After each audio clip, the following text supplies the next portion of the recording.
Welcome back to Naveen Automation Labs and back to our testRigor tutorial series. So in the last session, we have already seen that how to create a sample test, how to write the basic test cases, simple basic script that you can write, a plain English, a sentence that you can write over here. Today, we will see some amazing other features that how to create some basic reusable function and then how to use the same reusable rules actually in testRigor we call it. So how to do this? Okay, I'll show you practically, then you will understand better. So I'll do one thing. Let me create a separate folder once again, and then this time we are going to automate this application. You must have seen this automationpractice.com. So I'll give a nice name. The folder name I'm going to rename. This is my automation practice test, something like this that I have written. And under this, I'm going to create some test suite. So you just select this particular test and this folder. Write your test suite name. So for example, my test suite name is automation suite, right? Give a nice name, just the way we do it in normal actual real-time testing. We are going to use desktop web application. What is the URL that I'm going to use? So let's say I'll just trigger the same URL. So this is my application URL. Username, password, I'm not giving anything. OS, you can select anyone. For example, I'm selecting Ubuntu and running on the Chrome browser. And then I don't want to generate some test cases automatically through auto discovery. So simple, make it 0 and click on create test suite. So you can see a new brand test suite got created. No test cases yet. You can see that we have not written any test cases so far. Now I'm going to do one thing. See this carefully. My scenario is that I have already created, for example, username, password, and then I have to enter the username, password, for example, this one, and then click on sign in. And then after that, I have to verify a couple of test cases. For example, let's say I want to verify the header of the page. I want to verify the URL of the page. I want to verify that these tabs are available or not. I want to verify the cart page is there or not. Then I want to click on the cart after that. And I really want to verify this header also on the cart. So for all these 4 or 5 test cases, whatever that we have seen, we need a login, right? After login only, all 4 or 5 test cases you can execute that. So login is my precondition here. So if I'm writing the test, for example, here and start writing the test cases, I'll be writing, okay, fine, enter username, something like this, enter username, then enter password, right? So I have to repeat and then I have to write that, okay, fine, you have to click on sign in button. So I have to repeat these 3 lines again and again for other test cases as well, because every time I have to do a login, just like we do in normal automation in Selenium. In before method, we have to write username, password, click on sign in. The login is the precondition for me. Same thing here also in testRigor, you can do that. You don't need to repeat these 3-4 lines of code or 3-4 lines of steps. You don't need to repeat again and again. What you can do is that you can write as a reusable rule here, just like we do in programming, a reusable function we can create, right? So what exactly we have to do? Let me just delete this. Close it, and then I'll do one thing. First, I'll write again another custom test case. Write a description over here. For example, let's see, this is my user is able to log in. This is my description of the test, and then I'm simply saying, okay, fine, enter whatever the username that you have. So for this application, I've already created the username, password. You can also create your own, or you can use the same username, password. For example, this one. Right, so I'm going to use this one, enter this. Okay, in which field? In email field that we have to enter. See this in this particular email address field. But here you notice one thing, when you write in this particular email field, so what exactly testRigor will do? testRigor will identify this email and it will enter the email ID over here. That is what we have to take care of it, because see this, I'll show you practically. I'll write in this particular email field, and then this is a variable name, and let's see, this is the field name, and then click on add and run. Let's see, is it working or not, and where exactly it is actually entering the value. Let's see, is it really entering the value in this field or in this field, because both are email address and this is also email address. So testRigor will pick the first one available on the page. So let's see, it is working fine, and when you see the screenshot, test is passed. But here you will see that it's got entered over here. Can you see that? testRigorNaveen@gmail.com entered over here. So now we have to check that we have to enter in the second email address. What if tomorrow they have added one more email address in future? So in that case, we have to specifically tell to testRigor that where exactly we want to enter this email address. So we have to tell that below Below where? Below in this particular section. I mean under this, below this particular section, already registered section. So I'll say below already registered. That's it. Okay. And then after that we have to enter the password. So I'll write enter. The password of this application is testRigor 123. In which field? In password field. And then after that click on to the button. So you can see, click on sign in button. So you don't need to write button over here. So you can simply write this is sign in button. That's it. Or sign in only. You can see sign in. Perfect. So let's see quickly, is it really working or not? So I'll just update and retest. And the test will start from here. And this time we will try to observe, we will try to see that where exactly the email address got entered, in the first email address field or the second email address field. Okay. So let's see, the test got started. You can see it's in queue.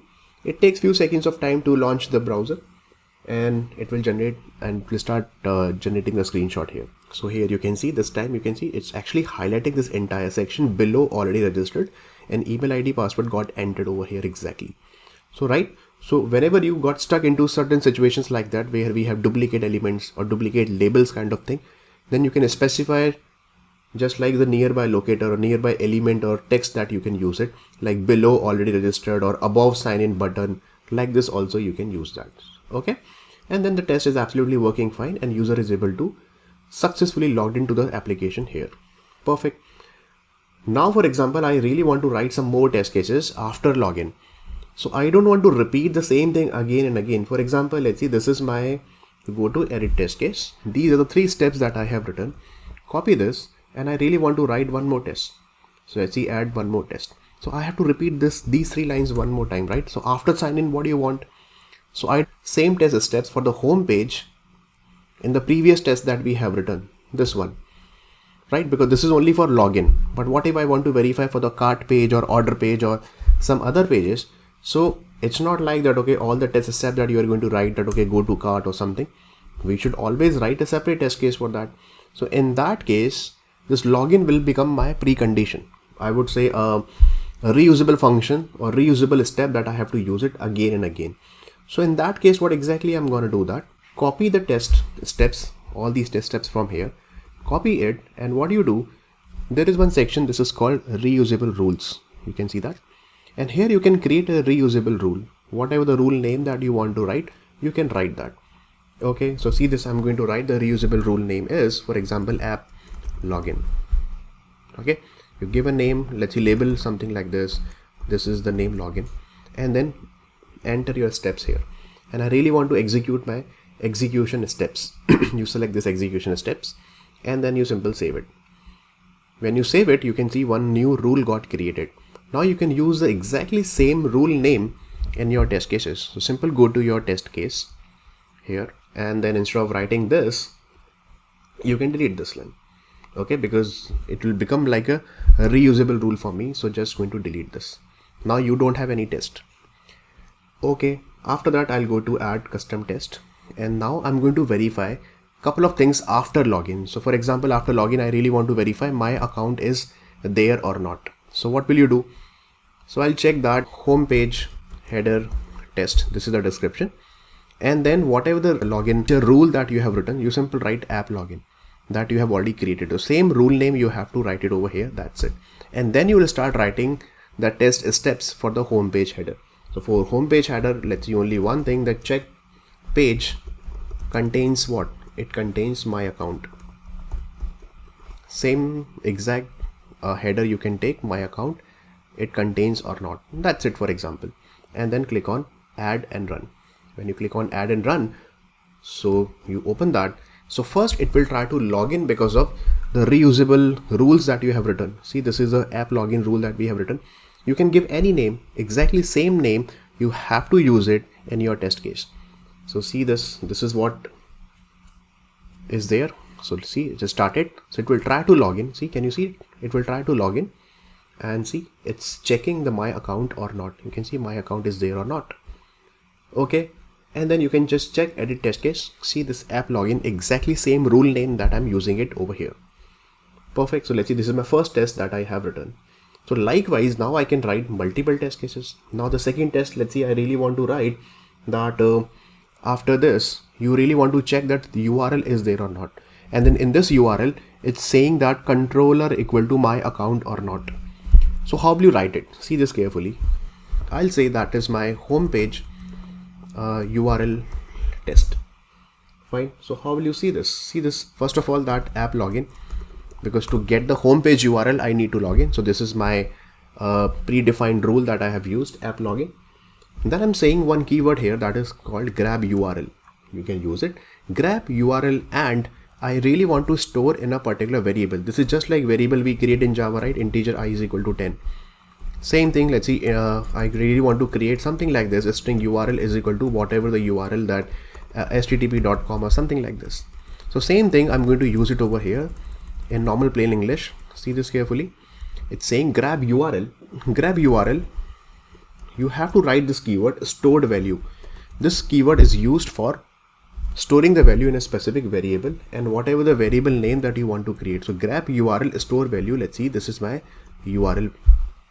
Whatever the variable name you can create that. You can write app URL also, or my URL, or application URL, or let's say I'm using, this is my base URL or URL, whatever you want to write the variable name in double quotes, you can write it. And then I'm saying that grab URL and stored value URL. That's it. And I really want to verify.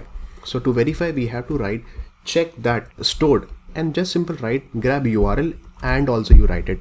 It looks better, right? Grab URL and stored value URL variable, and then check that stored value. Once again, you have to write it. Which URL? Which variable? URL variable. So check that stored value URL, and then you have to use one keyword that is called itself. Itself contains what? It contains this one, controller equal to my account. So let's say I just want to verify controller equal to my account is there or not. So simple write check that the stored value, this is a variable name, itself contains, this is the expected value I'm looking for in this particular URL. So this is just like in URL in Java we use it. Let's say string URL equal to this and URL contains, URL dot contain, same thing here. So this is like variable name. So whenever you want to store a variable name, you just need to write stored value and then pass the URL name. You can write, this is also fine. Let's see base URL, and you can write base URL here also. So variable name could be anything. For example, let's say I'm just using only URL. Perfect. And let's say this is my test is written. Once this is written, I simply click on add and run. So you can cross check it is actually working or not. So now you can see test code is started. The first page is launched. Enter the URL, username, password, and see this. Username, password, login. And after login, the home page is displayed, and let's see this. The test is absolutely working fine. Everything is green means this step is absolutely working fine, and the test got passed over here. So this is the second test that I have written. And see the precondition, the reusable rule that we have written, app login. Fine. Okay. Now let's write some more test cases. So I'm going to write my third test over here. Third test is that, for example, again, that is a precondition, app login. I'm saying that women, dresses, and t-shirt, these three tabs are there or not. So I'll simply say that, for example, this is my home page tabs test, whatever you want to write. And then I'll say that check that page contains what? Page contains women. It contains women, and then write it here. And then t-shirts. See, these are the three tabs are there.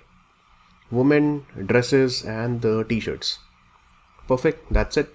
So the first login and then verify these three text. Okay. I'm just, not trying to create multiple test cases in the some single test. I'm just trying to create multiple test cases over here so that I can show you, you can write on one reusable rule and can use for multiple test cases. And then see this again, it's running. First login page, you can see this is the login page. After login, it will try to enter the username, password. You can see username, password got entered, and then see this is so nice. It's actually highlighting those elements also, women, dresses, and t-shirt.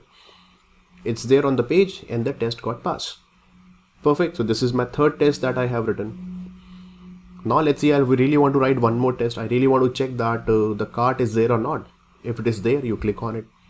So when you click on it, then I really want to verify this is having shopping cart summary or not, right? So in this case, what should I do?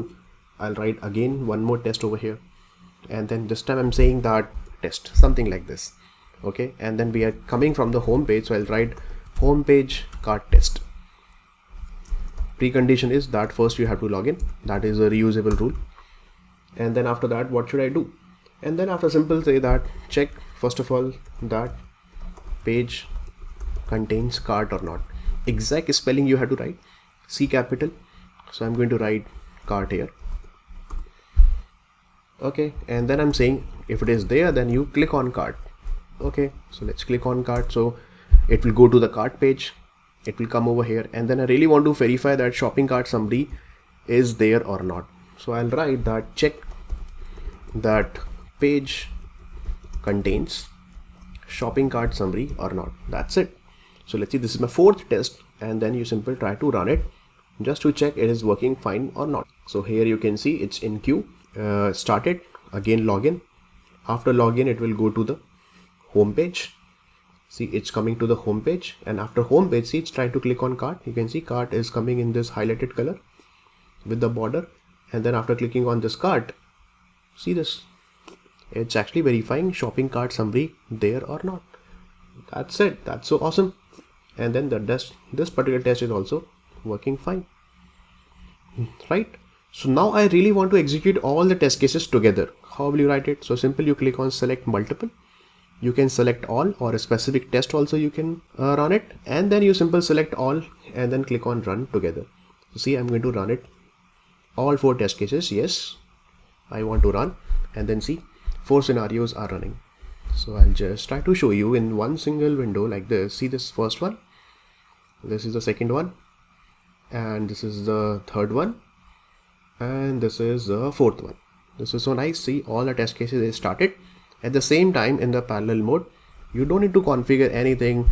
See this, try to see that. Okay, so one by one it will pick. So I'll just try to zoom out 50% so that you can see everything in the same screen here. See this. This is so nice. See, awesome. 4 test cases are running together. See, 1 second set, first, second, third, and fourth. And then we will try to see the results and everything. So let it run, and everything is running in the parallel mode. It's not like sequentially it is running.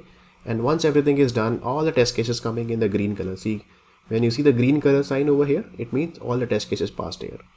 Fine. And then I'll just show you once again in the normal mode. See this.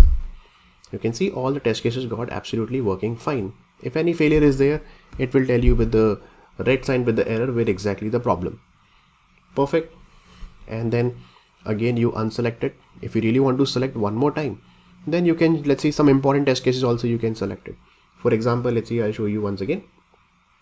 Any specific test or any specific test cases you want to write, you want to run it, you can do that. So select multiple, and then let's see, this time cart is important and header is important. So you can select the specific test cases also, then again you can run it. That also you can do that. Or otherwise you can select and unselect everything, or a specific test also you can run it directly from there. This is so nice. And then you keep adding the test cases over here. And then again, you can just check the last run, what happened, and you can really want to see the report. You go to the reporting section and you can see that, yeah, all 5 test cases, including the login step also getting executed. For login amount 4 test cases overall got passed here, right? So 5 is giving you the kind along with the login reusable rule. And then here you can see the result by label. Everything is working fine over here. If any errors are there, it will display. Right now we don't have any error or test failure. And again, go back to your test cases and then keep adding your test cases here. As simple as that. So please try that. In the next video, I'll show you the data-driven testing also. We can do it from the test data. What if the username, password that we are passing, or any test data that we really want to pass, let's say really want to search. So this data, we can pass it from the test data module, test data section. We can pass that, and we will try to see how exactly it is working. Then later on, I'll tell you what is the meaning of hooks, just like we have in Cucumber. Before and after hooks in testng also we have that before and after. Suite also you can add that. We will see one example of this as well. So please try that, use it, use testRigor. It's amazing, and you can just practice free of cost. Run your test cases and no need to write any single line of code over here. That's it. Thank you so much. Thanks for watching Naveen Automation Labs. Please subscribe to the channel. Let me know if you have any issues with respect to testRigor. Put it in the comment section. I'll see you in the next video. Till then, take care and God bless you all.